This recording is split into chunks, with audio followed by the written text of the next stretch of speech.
Hello friends, মাই gardening life চ্যানেলে আপনাদের সবাইকে স্বাগত। বন্ধুরা, দেখতেই পাচ্ছেন প্রচণ্ড গরম পড়েছে।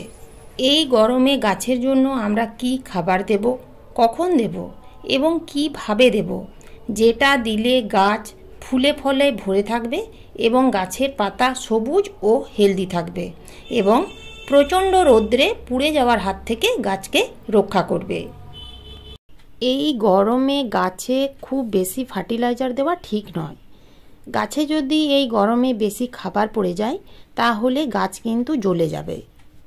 তবে গাছ থেকে ফুল ফল পেতে গেলে, গাছকে হেলদি রাখতে গেলে গাছে তো খাবার দিতেই হবে। শীতকালে যেমন একদিন দুদিন ছাড়া ছাড়া আমরা খাবার দিয়েছি, এই গরমে সেটা করলে হবে না। এই সময় গাছকে ঠান্ডা খাবার দিতে হবে। এই ঠান্ডা খাবার আমরা কোথা থেকে পাবো? এই খাবার আমরা কম্পোস্ট টি থেকে পাবো। চলুন তাহলে দেখিয়ে দিই এই কম্পোস্ট টি আমরা কিভাবে বানাবো। কম্পোস্ট টি হচ্ছে যে কোনো কম্পোস্ট, তাতে ভার্মি কম্পোস্ট হতে পারে, আবার পুরনো গোবর সারও হতে পারে।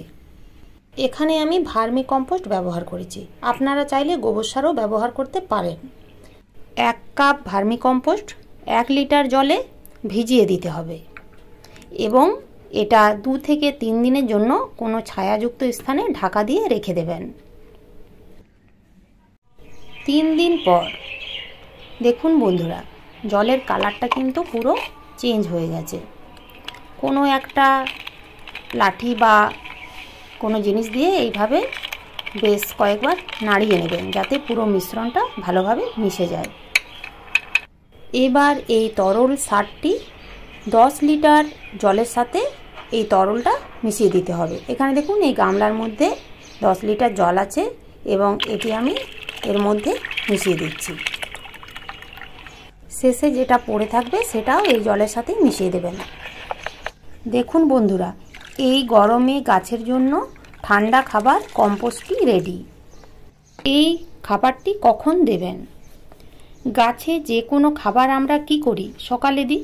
তবে এই কম্পোস্টটি গাছে সকালে না দেওয়াই ভালো, কারণ এখন যা গরম পড়েছে তাতে সকালে যদি খাবারটি মাটিতে দেওয়া হয় তাহলে প্রচণ্ড রৌদ্রের তাপে মাটি শুকিয়ে যাবে এবং যে জন্য গাছে এই খাবারটা দিচ্ছি সেটা ঠিকঠাক কাজ হবে না।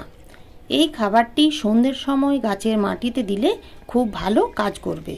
তবে আপনাদের গাছগুলো যদি শেডে বা কোনো গ্রিন নেটের নিচে থাকে, সূর্যের কড়া রোদ্দুর যদি না পৌঁছয়, তাহলে আপনারা সকালেও এই তরলটি দিতে পারেন। আমার গাছগুলো সূর্য ওঠার থেকে শুরু করে সূর্য অস্ত যাওয়া পর্যন্ত গাছগুলো ফুল সানলাইটেই থাকে।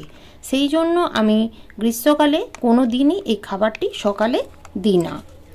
এই ঠান্ডা খাবারটি সন্ধ্যের সময় দিলে গাছ সারা রাত এই খাবারটি গ্রহণ করতে পারবে এবং গাছ পুষ্টি পাবে। এই খাবারটি আপনারা ফুল গাছ, ফল গাছ, সবজি গাছ, ইনডোর আউটডোর সব রকম গাছেই ব্যবহার করতে পারেন। এই তরল সারটি আপনারা আরেকভাবে ব্যবহার করতে পারেন, যেটা হচ্ছে ফলিয়ার স্প্রে। এই খাবারটি আপনারা যে কোনো একটা স্প্রেয়ার বোতলে ভরে প্রত্যেকটা গাছে এইভাবে আপনারা ফলিয়ার স্প্রে করতে পারেন। এটা আপনারা মাসে 2 বার অর্থাৎ 15 দিন অন্তর অন্তর করতে পারেন।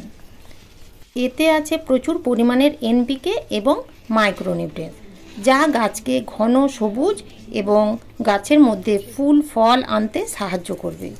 যত গরমই হোক না কেন, এই ঠান্ডা লিকুইড খাবারটি গাছের মধ্যে দিলে আপনারা গাছকে সুন্দরভাবে বাঁচাতে পারবেন এবং প্রচণ্ড রৌদ্রের তাপে গাছের পাতা জ্বলে যাওয়ার হাত থেকেও গাছকে আপনারা রক্ষা করতে পারবেন। বন্ধুরা, প্রত্যেকটি আমার গাছের পাতা কিন্তু ঘন সবুজ। দেখুন, এই লিকুইডটি আপনারাও ব্যবহার করে দেখুন, দেখবেন আপনারাও ঠিক আমারই মতো এইরকম ভালো ফল পাবেন। আজকের এই ভিডিওটা যদি আপনাদের ভালো লেগে থাকে তাহলে প্লিজ একটা লাইক, শেয়ার এবং সাবস্ক্রাইব করে পাশে থাকা বেল আইকনটা প্রেস করে দেবেন, যাতে পরবর্তী ভিডিওর আপডেটগুলো আপনাদের কাছে পৌঁছে যায়। আপনারা সবাই ভালো থাকবেন, সুস্থ থাকবেন। ধন্যবাদ।